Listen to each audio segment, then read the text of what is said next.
Spotlight on Laurel, Her History and Her People is an educational series done by WJTE 98.5 FM in partnership with the Video Guy and the Sentinel-Echo. And today we have the distinct pleasure of speaking with Tom Handy. Tom, good to see you. Good to see you. Good to see you. I appreciate the invitation. That's great. I always like to begin these, Tom, by having you tell us about your roots and then bring us right on up to present day with your kids, your grandkids, and so forth. Woo. Well, I'm quickly reaching the 3/4 of a century part, Okay. so I guess there's a lot of background. Well, my father's from North Carolina. He said that he found Laurel County in the Depression by running a rabbit across the mountains from the hills of North Carolina. And so I guess that's how I got to be here. Yeah. My mother's a native of Laurel County. Lou Handy is Lou McCowan.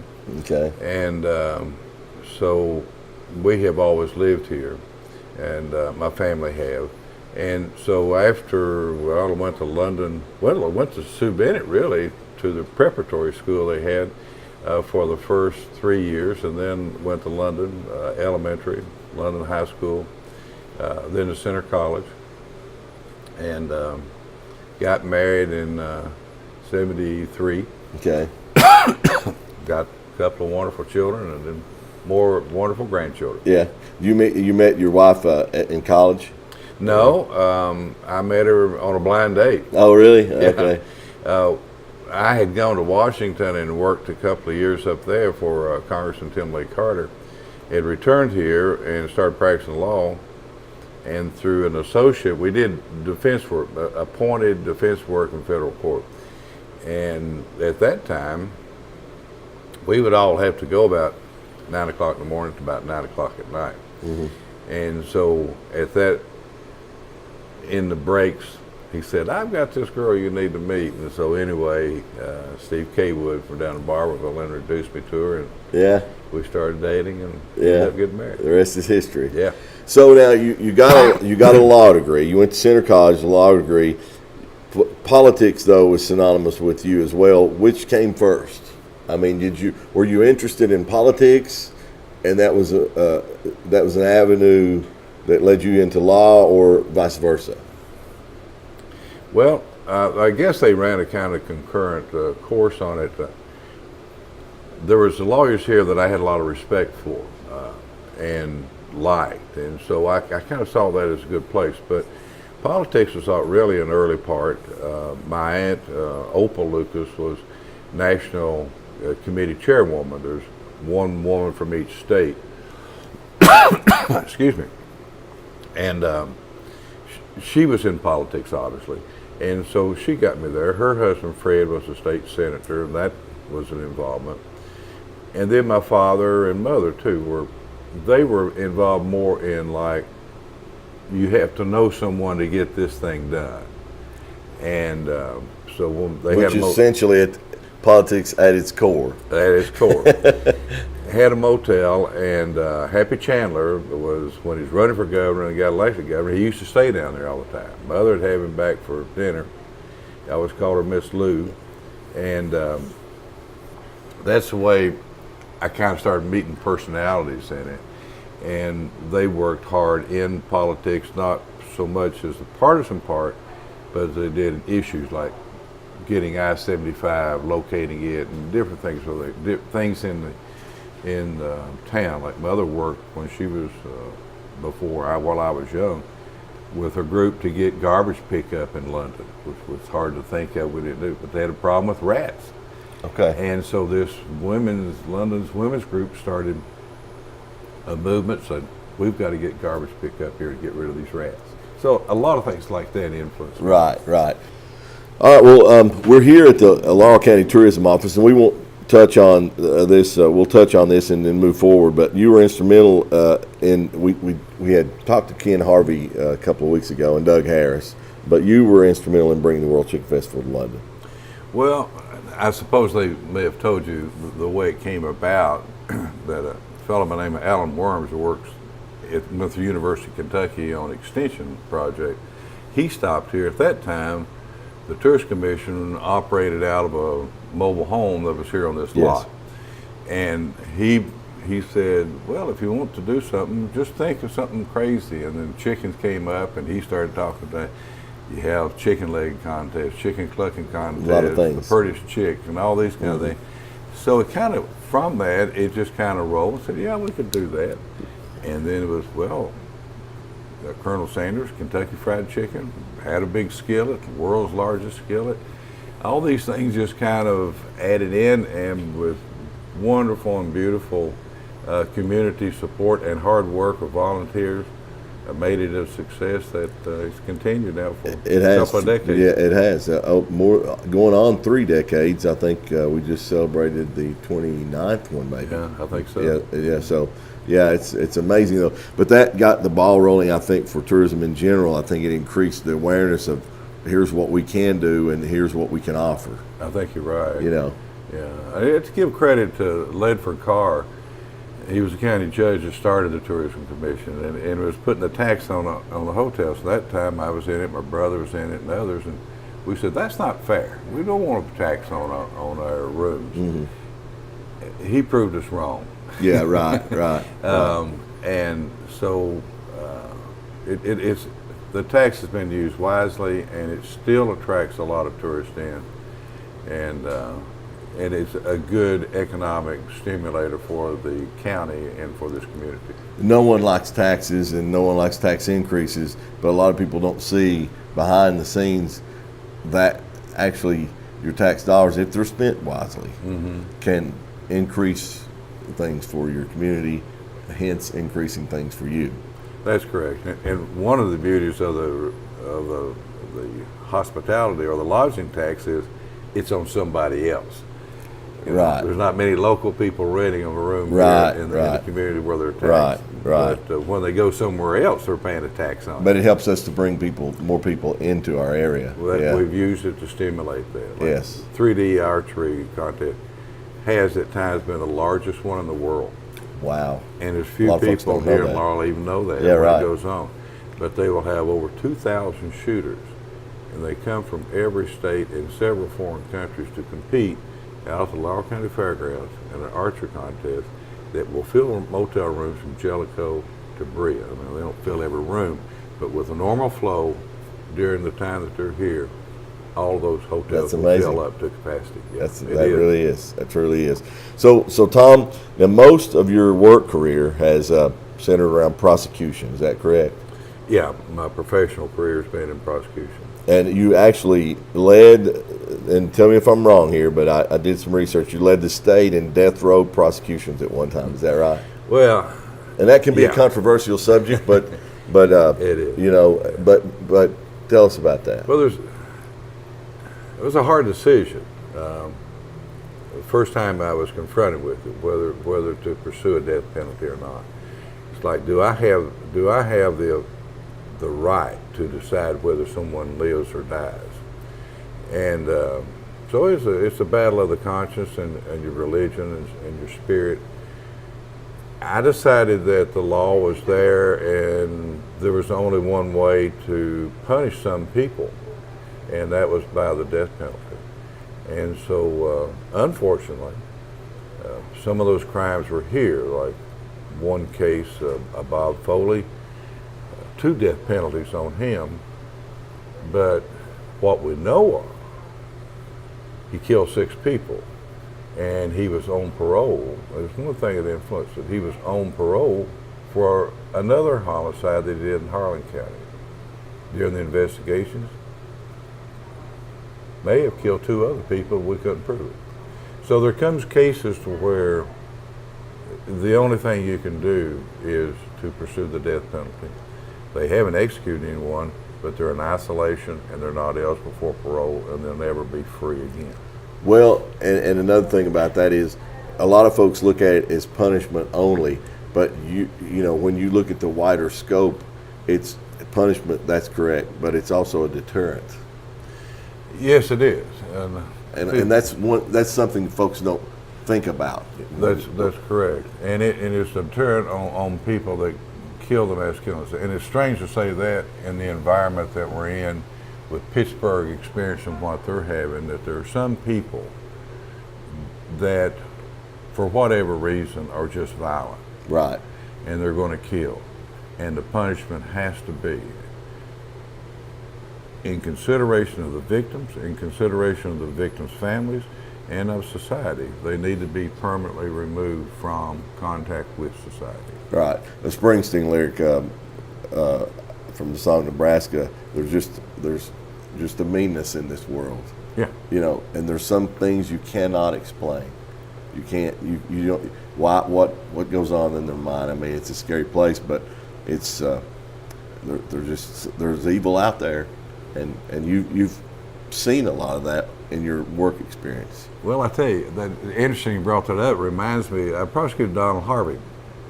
Yeah, I was going to ask you about him. Yeah. Well, he and tell folks who Donald Harvey is, because a lot of our listeners and readers, this is educational, and Okay. a lot of our viewers, and they don't really know that. You know, that name is synonymous for London and Laurel County for not a good reason, but folks my generation know who that is. Donald Harvey was a young man from Owsley County that came over to London visiting a family member in then Marymount Hospital. He liked it for whatever reason. He applied for work, and he was employed there as a nurse's aide, I think it was. And soon after getting there, he started killing people. And it went unknown, because what he did, he suffocated them or did different things. Some of them more painful than suffocation.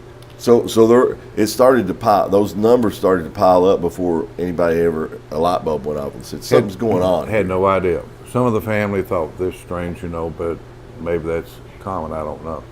But anyway, there wasn't any detection of it. And then, oddly enough, he was working in a hospital, Drake Hospital, it was in Cincinnati, and a person died in the hospital, but they had been in a motorcycle wreck several years earlier, 2, maybe 3 or more years.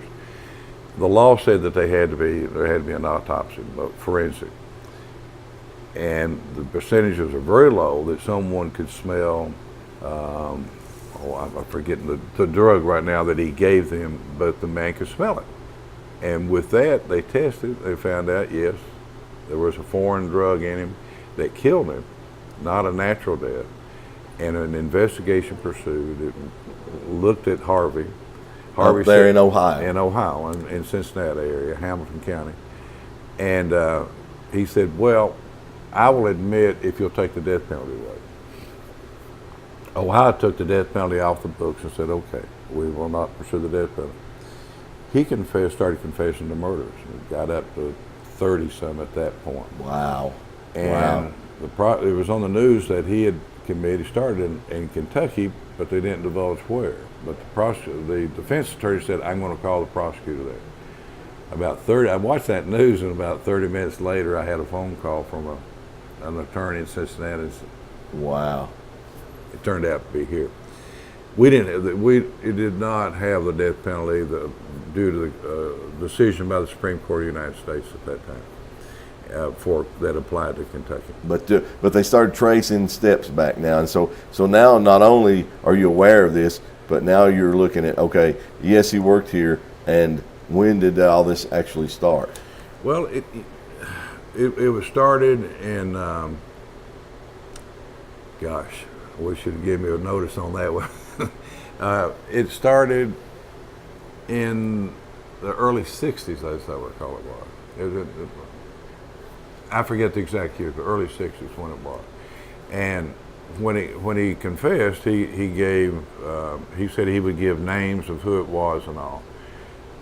And the attitude we had, he's confessing to it, but we don't want to bring families into a situation that their loved one was killed, murdered, unless it actually happened.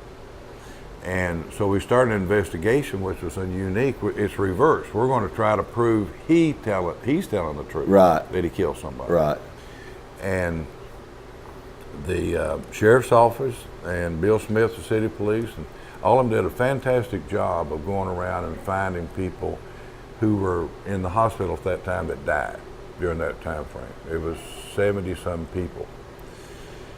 Had a pathologist, George Nichols in Frankfurt, who was a brilliant guy, absolutely knew him through homicide cases and all kinds of faith in it. I sent the records up to it. We accumulated all the medical records in the hospital of these people who died in the hospital during that time he was here. He went over those records and came back and he said it's in this group of 15 people. Some of the doctor's writings, as you can imagine, hard to read. Right. Old records, whatever, but he did it. And as it turns out, he wanted to confess to 13. They were all in that group of 15 that the doctor had, and some of them had been suffocated, as I say, but he could tell from the records they shouldn't have died of suffocation. It's unusual. Yeah, it was. It's fascinating, really. Was Marymount where it started? Yeah. That's where his killing spree started. Yeah, that's where he started.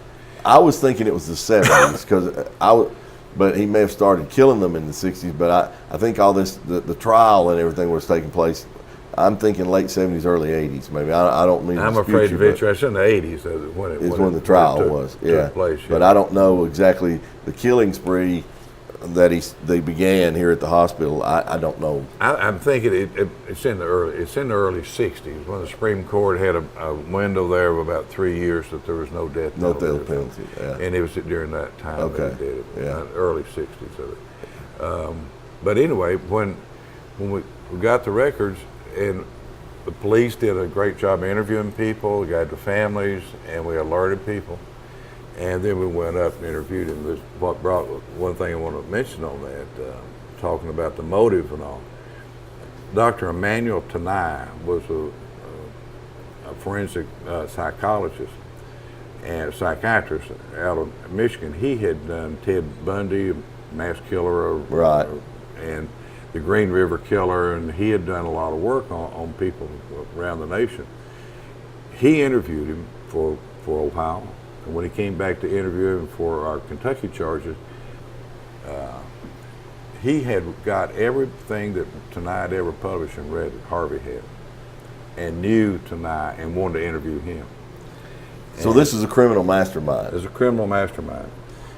And he always wanted to say there's mercy, but he tried to kill people by AIDS. He got AIDS serum and put it in food and then gave that to people that he didn't like, and he was a very cruel person. But he pled mercy, right? He pled. That was his excuse. Okay. I wondered about that. And that was his excuse on it. But when we got through it, Dr. Tanai interviewed him like the second time for many hours, and said, "Okay, well, the purpose is to find he's competent to stand trial, that he's got the mental capacity to understand right and wrong and stand trial." And Dr. Tanai came back and he said, "Well, he's sane. He's all right."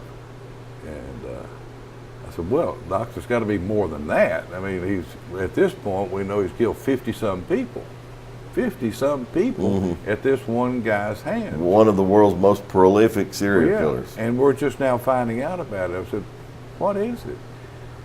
And he said, "Well, he's got a personality defect." And I'm like, "Yeah?" He said, "That's it."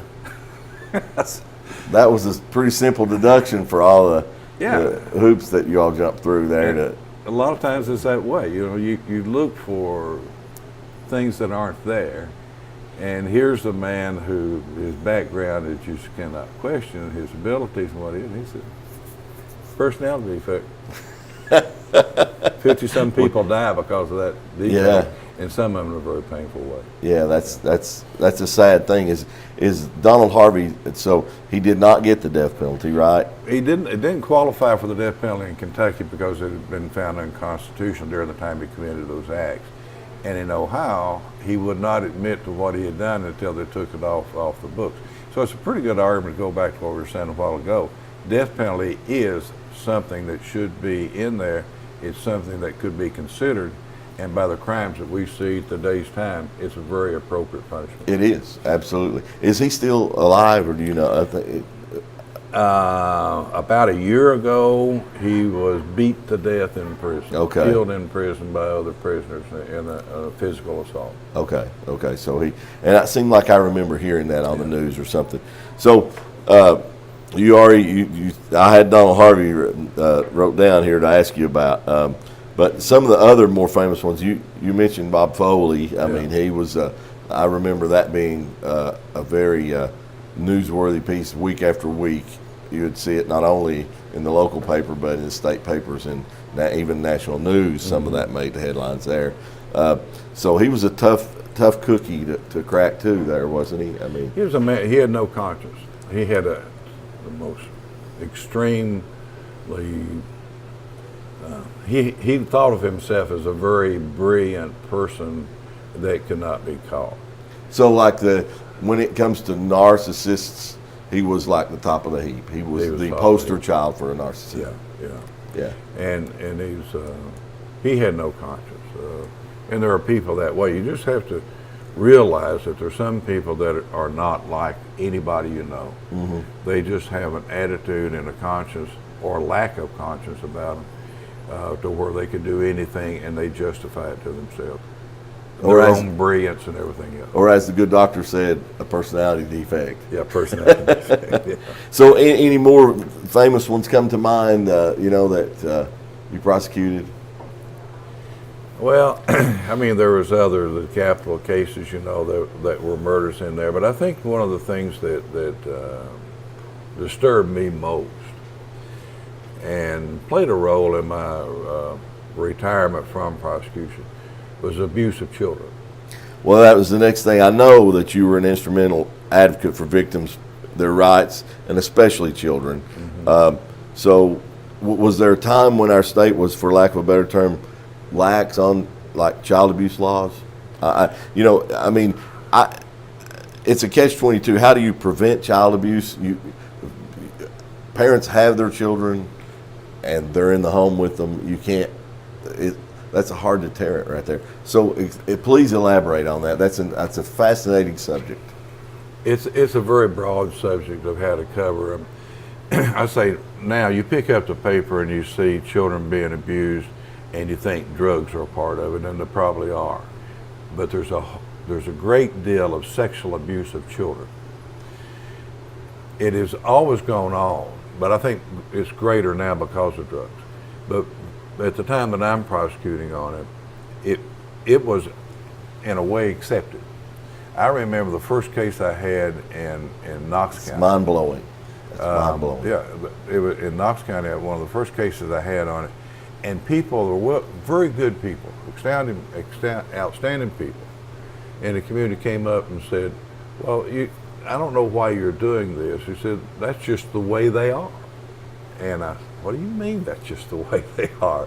They said, "Well, at this certain location," I'll not mention it because it's probably changed, hopefully, but they said the whole community's up there and it's just an incestuous relationships. And I said, "It's against the law." They said, "Yeah, but that's just the way. You can't do anything with them." I said, "Well, I am. I'm going to prosecute." Absolutely. That's Amen wrong. to that. And those children can't stand up. And so from the very first part of my prosecution, I thought they've got to be defended. And I will do that and punish those people. I admire that greatly. My mind goes primate when it comes to punishment for someone who would mistreat a child, whether it's their child, somebody else's child, physically, especially sexually, but those or elderly people, just anyone who can't defend themselves. Yeah. I go back to, my mind goes to caveman, but the Old Testament, that kind of punishment for those people. I don't think you can punish them severely enough. But see, that's why I'm not a prosecutor. That's why I'm not an attorney, because that's when that's when the evil comes out in me. I want to see them punished. Yeah, well, that's not evil. And punished very severely for what they've done. Yeah, well, I think the Bible supports punishment where it's deserved. And I have to say, your sister Missy was a great victims advocate. My daughter followed her, Denny, Beth absolutely. Followed her, and they have all pursued that in a strong way of protecting the child and the legal system. And what you asked about in the system of it, victims were not accounted for. Victims did not have a say in court. And there's an amendment, or there's a proposal for an amendment to the Constitution of Kentucky to allow victims a more say in the legal system, which I fully support and have worked for decades, but it's now finally made it to the ballot box. And it'd be good if we could pass that. And it gives a victim legal standing in court, and defendants have had that and should have that for centuries. You know, the Constitution says it. But also, victims need a place to say, and when the victim of the crime itself is gone, there's more victims in that family that have a right to say what happened to them, what it did to their life. And I had a lady come in my office one time, and she said, she pulled back her sleeves, and she said, you just see a lot of scars on her wrist, both of them. And she said, I have tried to kill myself for many years. And she said, the reason I did it is I was sexually abused and I could not come to bear with it. And that me, talking to me, said, we came to you one time and with a case that arose, but she said, my family would not let me talk about the man that did it, who was in the family. And she said, they convinced me to say, no, it didn't happen. This is just all a lie. They're just doing it, whatever. And so the family protected that man. And this little girl, grew up to be a lady, was harmed all of her life because of that. And there's one thing, again, Missy played a great help in this, is the Child Advocacy Center here. Yes. It was the first rural children's advocacy center in Kentucky. And I'm very proud of that, and very. And now there are many. Now there are many of them. Now there are many. Yeah. At that time, there was one in northern Kentucky, Louisville, and Lexington. There were 3 in the state. We were the 4th one, first rural. And the whole purpose of it is, and they do a great job there of talking with the children, getting them in a position to where they're not like that woman, that they're treating that injury to the brain. And they can live a way more normal life after that. Yeah. You know, as normal as can be. How do you not take your work home with you? I mean, that's heavy stuff. Well, you do take it home with you. If you're going to do a good job, whatever work you're going to do, you know, you take it home with you. And it is. And I can handle nearly everything, you know, that went on. You have to be able to. But the children would always come back to me. And one thing that I'm proud of, too, is that I used that experience to go to the legislature and say, there's a gap in this law that needs to be filled. And I said, all of our laws now are criminal laws. If you touch someone, there can be a crime.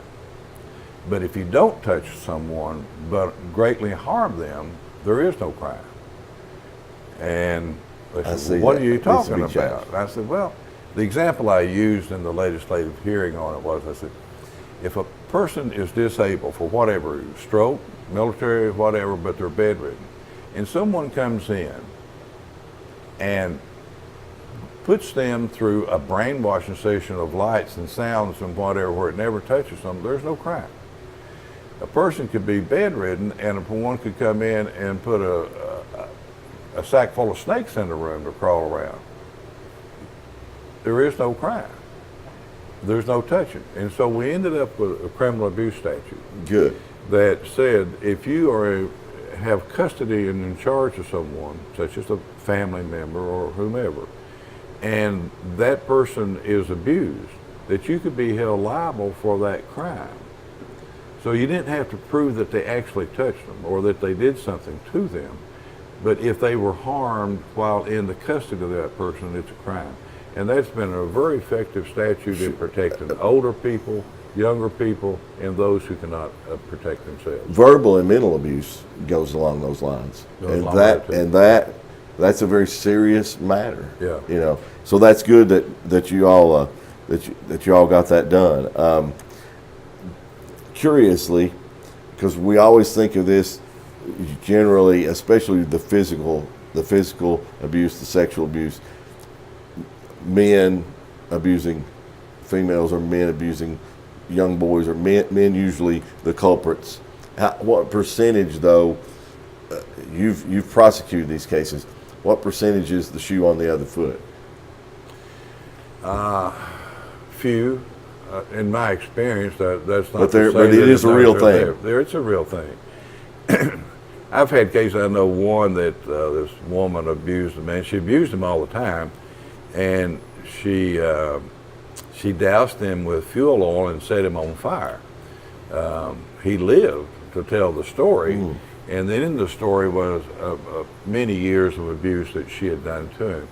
And you would have cases like that where it would come up, but mostly if on the women it was in abuse of a child or abuse of an elderly person. Rarely did we ever have a case where they were abusing someone equal to them size, strength, and oh, I'm sure, yeah. So now let's talk a little bit about your run for Lieutenant Governor of Kentucky, when that was, and how did that come about? I remember that very, very clearly, but tell us about that. Well, in '91, I ran for Attorney General, and lost that one as well.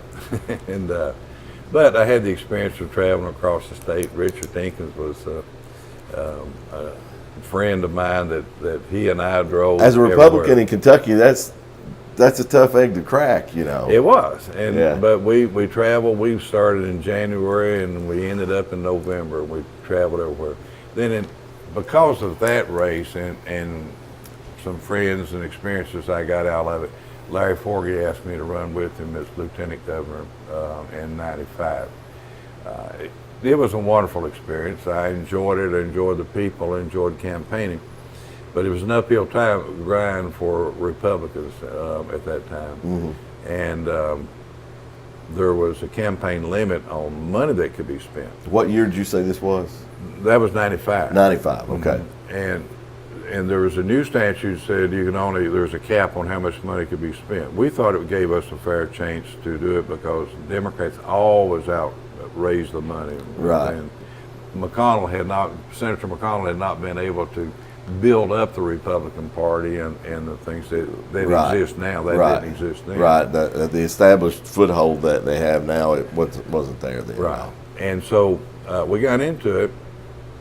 And we're doing good, and at times it was always nip and tuck. We might lead in the poll by a point or so, and they would lead, and so we were doing good. Then on election day, what ended up in indictments on the criminal part of it, the other campaign raised a lot of money, had a lot of money primarily from unions that they used in certain locations, such as Jefferson County, some in western Kentucky, and eastern Kentucky, where they had. I remember one precinct in Jefferson County voted 90-some%.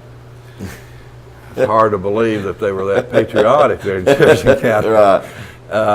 And we didn't get many votes out of that precinct either. Yeah. But anyway, money came into play in the end of it, and I think that was one factor that caused us defeat. Not the only one, but it's one that I remember we didn't have a way of combating or knowing it's going to happen. And you and the courts indicted the people that did that. Yeah. So, but you got to meet a lot of people throughout the state, and a lot of great people. A lot of great people. Both parties. Right.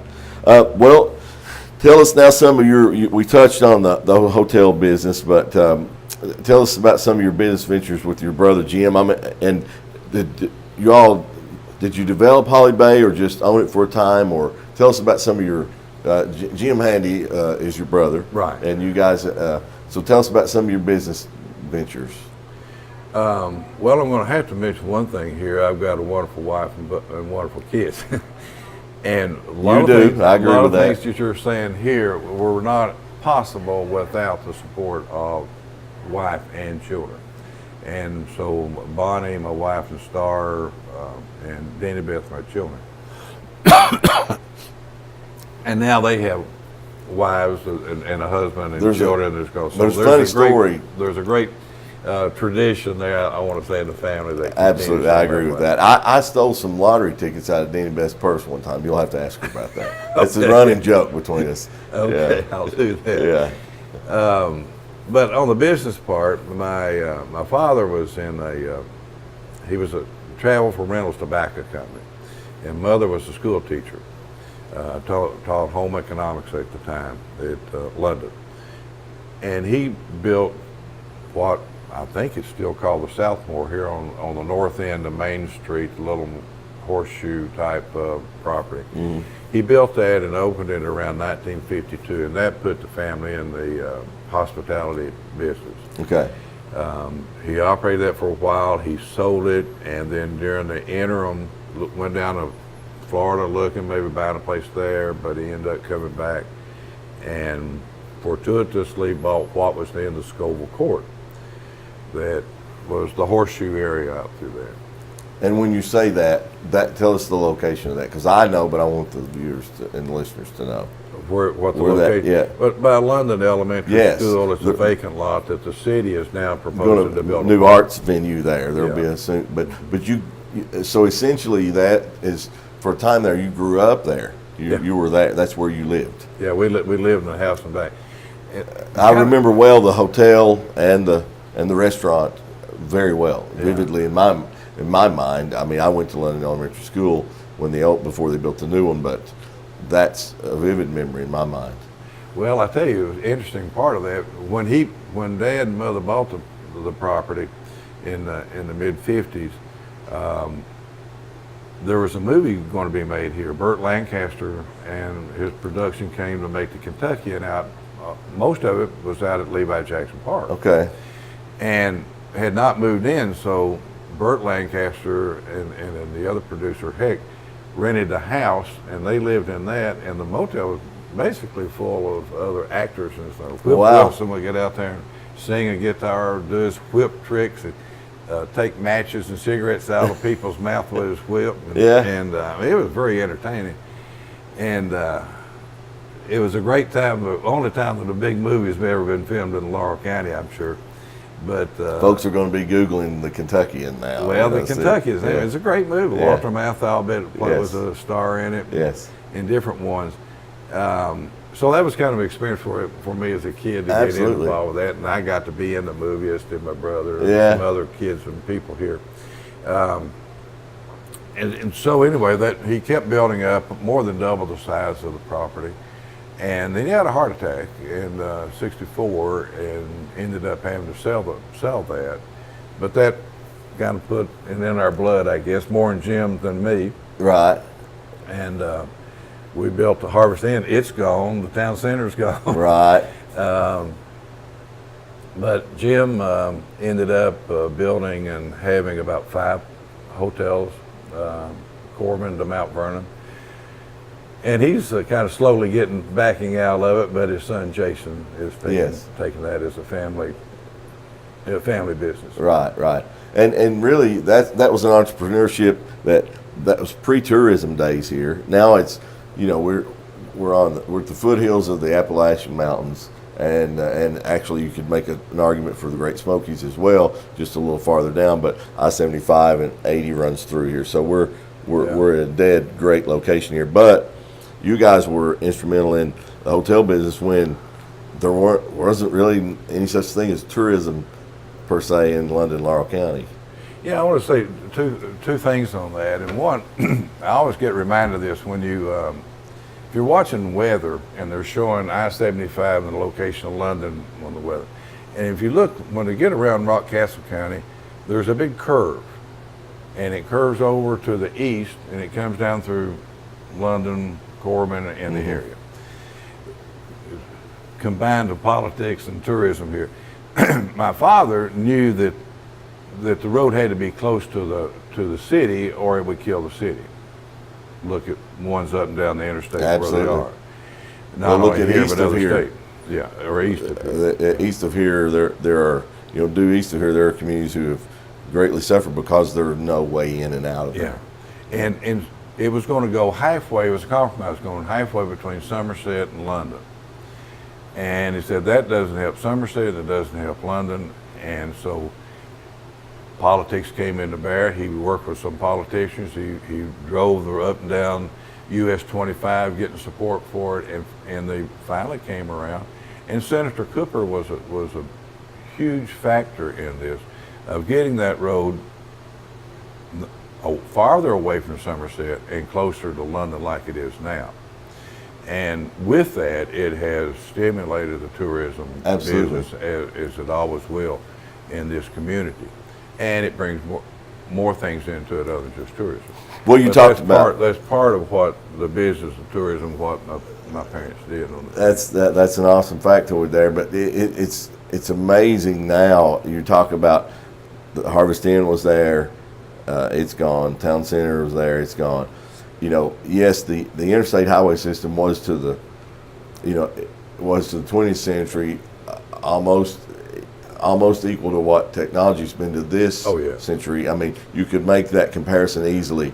Here's what I'm noticing though. It's relatively a half century old now, the interstate highway system, give or take. More, yeah. Probably. I'm 53, and Eisenhower started it, and what we saw it was in the 60s, something like that. But Eisenhower was the one who started interstate highway. And really now, I mean, it was so modern back then, and you had 2 lanes going this way, 2 lanes going that way, and you didn't have to stop. You got off the exits and all that, obviously. But we're outgrowing it now. Yeah. We literally are outgrowing it now. You know, you could drive to Florida on 2 lanes and never have to stop unless you had to get gas or food. Now there are multiple lanes each way, and you'll stop 3 or 4 times just because there's so much traffic. Yeah. And it's amazing that, rolling roadblocks, they call it. Yeah. But really, we're growing at that rapid of a pace. But yes, instrumental. I-75 being in here was, so that was rallied for. Yeah. Yeah, that's amazing. I want to touch on Laurel Lake. You asked about the marina Absolutely. down there. Yes. That there were 4 of us, me, my brother Jim, Kenneth Lewis, who died soon after we had it, and Ron McCown. The 4 of us went into partnership and created Holly Bay Marina, and we built a marina on Laurel Lake and operated it until, late 90s, and when it was sold at that time.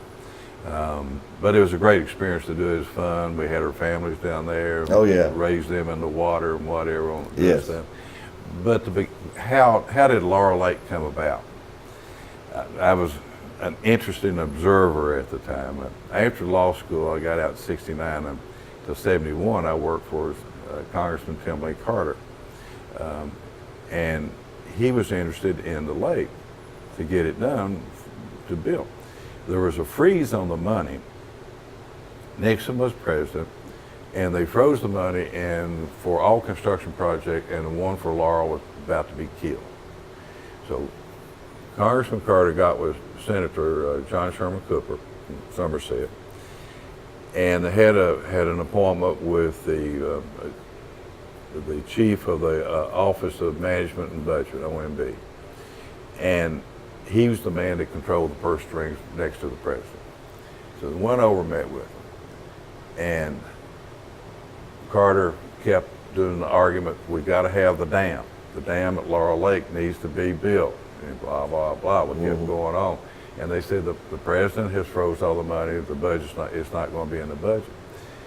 Senator Cooper sat there and didn't say a word. We sat there for an hour. I'm listening, Cooper's listening, not talking. Thinking, why isn't he speaking up for us? We got up to leave, and Senator Cooper went up and shook his hand and said, well, I've always stood up for the president. I've always been on the appropriations committee and tried to do what the president wanted to do. You just talk to him and see if he doesn't want to do what I want to do.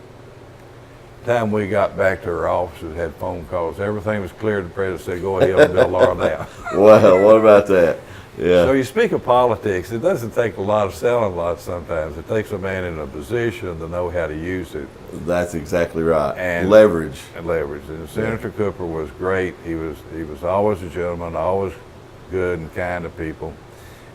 And he just had a few words. He said, I've always served the president, done what he's like. I'd like for him to help me. Yes. And the president responded. That's amazing. Yeah. So. And that's why the dam got the funding, and Laurel Lake came about, and it changed the landscape forever of the county. So that's and that's what we're looking for with this series is these things like that. It's educational, and this series that we're doing will will outlive us all. You know, Yeah. it's going to be there for future generations to see how we got where we are. It was an interesting to be there for the opportunity to do that was. Oh yeah, You know, that's very something you'll unique, never but forget. it's, Absolutely, don't yeah. forget. You've led a unique life, though, sir. I've lived a very blessed and fortunate life. As I say, a great family, my wife and children, and all my brother, and all. In fact, this weekend, going to go join my family in North Carolina and Virginia, and we're going to have a little mini reunion. So the Kentucky North Carolina basketball game is means a little more to you then than it does other. It means a lot to all of us Big Blue fans. I tell you. I know how hardcore Denny Bass is. Oh yeah. There's UNC fans down there, and so we. As long as they don't root for Duke. Even one of them went to Duke Medical School. He doesn't root for Duke. Okay, well that's good then. Yeah. That's good. Yeah. Tom, it's been a pleasure. Well, thank you, sir. I enjoyed it. Thank you very much. Thank you.